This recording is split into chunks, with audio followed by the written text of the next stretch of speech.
American Portia Steele was halfway to Kruger National Park outside Johannesburg when she heard about new U.S. travel restrictions targeting South Africa, where the Omicron variant of the coronavirus was first detected. I was getting text messages from my friends and family about how they were restricting travel in the UK, expecting maybe that they would restrict travel back to the US. Steele shortened her first ever trip to South Africa from 10 to only 2 days and booked 4 different flights back to United States before the restrictions took hold. A lot of US citizens tearful at the United counter, at the Delta counter, at the KLM counter, trying to figure out ways to get home. Steele was required to have a vaccination card, a negative COVID test, and a negative rapid test at the airport to board a flight from Johannesburg. In the US, she was greeted by officials with the Center for Disease Control, given a self-testing kit, and then went into self-quarantine.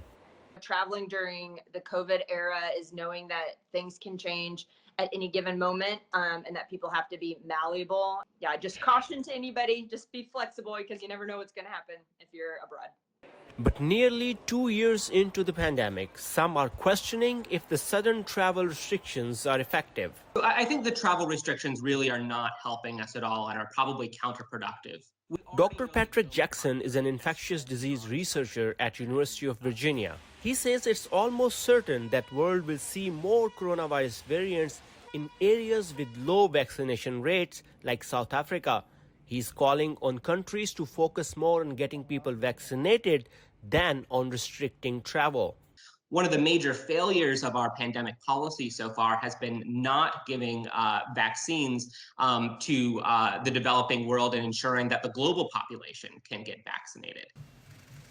Dr. Anthony Fauci is the country's leading infectious disease expert and president's chief medical advisor. After the first U.S. Omicron case was detected days ago, Fauci renewed calls for people to get vaccinated and defended the new White House travel restrictions. No one feels, I certainly don't, that a travel ban is going to prevent people who are infected from coming to the United States.